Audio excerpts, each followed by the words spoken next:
In the grand marble halls of Mount Olympus, there sat a god who never quite fit the mold of a celestial aristocrat. He was a deity of the earth, of the soil, and of the wild, untamed corners of the human psyche. His name was Dionysus. To the Romans, he was Bacchus. To the Greeks, he was the Eleutherios, the liberator. But do not mistake his association with wine for simple drunken revelry. Dionysus was a force of nature, a psychological phenomenon, and a conqueror who traveled to the edges of the known world. He was the only Olympian born of a mortal mother, a stranger in his own home, and a god who demanded recognition through both ecstasy and terror. Today, on Preyo Tidings, we unmask the complex legacy of the twice-born god. The story of Dionysus begins not with a celebration, but with a tragedy in the city of Thebes. He was the son of Zeus, the king of gods, and Semele, a mortal princess. Their affair sparked a lethal jealousy in Hera, Zeus's wife.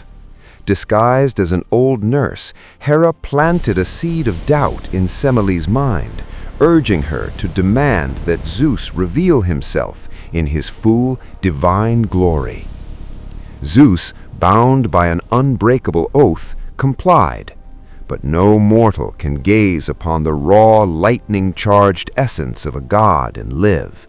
Semele was instantly incinerated. Yet, as she perished, Zeus reached into the flames and rescued her unborn child. He sewed the infant into his own thigh, nurturing him until he was ready to be born into the world. This is why Dionysus is called the twice-born, once from the womb of a mortal and once from the flesh of a god. This dual nature made him a bridge between the human and the divine, a god who understood both mortality and immortality. What made Dionysus so popular? It was his gift of metamorphosis. He taught humanity the art of viticulture, the cultivation of the grape. To the ancients, wine was not just a drink, it was a miracle. It was a substance that could transform a peasant into a king or a grieving man into a poet. It provided a temporary escape from the harsh realities of ancient life. But his power extended far beyond the vineyard. Dionysus carried the thyrsus, a staff topped with a pine cone and entwined with ivy. This wasn't a mere scepter, it was a weapon of biological and mental control. With it, he could cause vines to sprout from dry land or turn the minds of his enemies into a chaotic fog.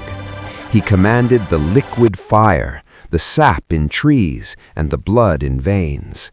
He was the patron of the theater, the master of masks, and the ruler of the menomenos, or the divine madness. His followers, the maenads and the satyrs, represented the wild instincts we usually keep hidden under the mask of civilization. Dionysus was not just a resident of Greece, he was a global traveler. Driven mad by the lingering spite of Hera, he wandered through Egypt and Syria, eventually leading a massive divine army into the heart of India. This was the legendary Dionysian War. It is said he spent several years conquering the East, not with traditional phalanges of hoplites, but with his thumping drums, his wine, and his overwhelming charisma. He was the first to bridge the gap between the Mediterranean and the Indus River. He founded cities, taught the laws of nature, and returned to Greece in a magnificent chariot drawn by panthers and tigers. This journey solidified his status as a universal deity.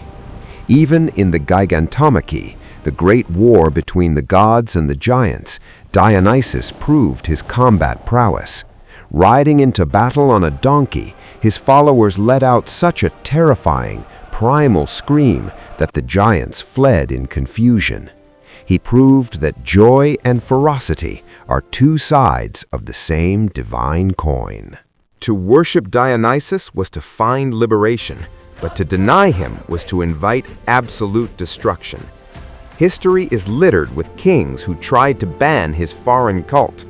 King Pentheus of Thebes was one such man.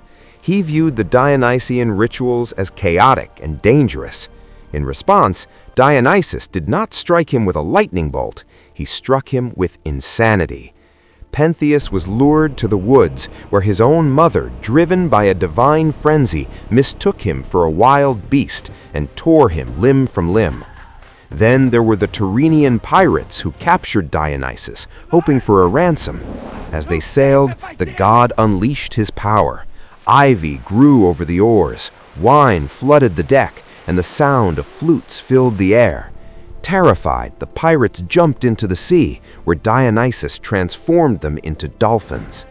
He did not seek to kill them out of malice, but to change their nature entirely. This was the core of his divinity. He was the god of change. Dionysus remains the most human of the Greek gods. He represents the part of us that yearns to break free from the chains of society, to dance, to create, and to feel truly alive. He is the shadow in the forest and the spirit in the cup. As the father of theater, every time a curtain rises, his legacy lives on. He is the immortal paradox, the god of joy who brought madness, the god of peace who conquered nations, and the outsider who became the heart of Olympus. Thank you for listening to this chronicle on Preyo Tidings. If the story of the wine god moved you, support our journey by subscribing and sharing this legend. Until next time, remember, there is a little bit of Dionysian madness in all of us.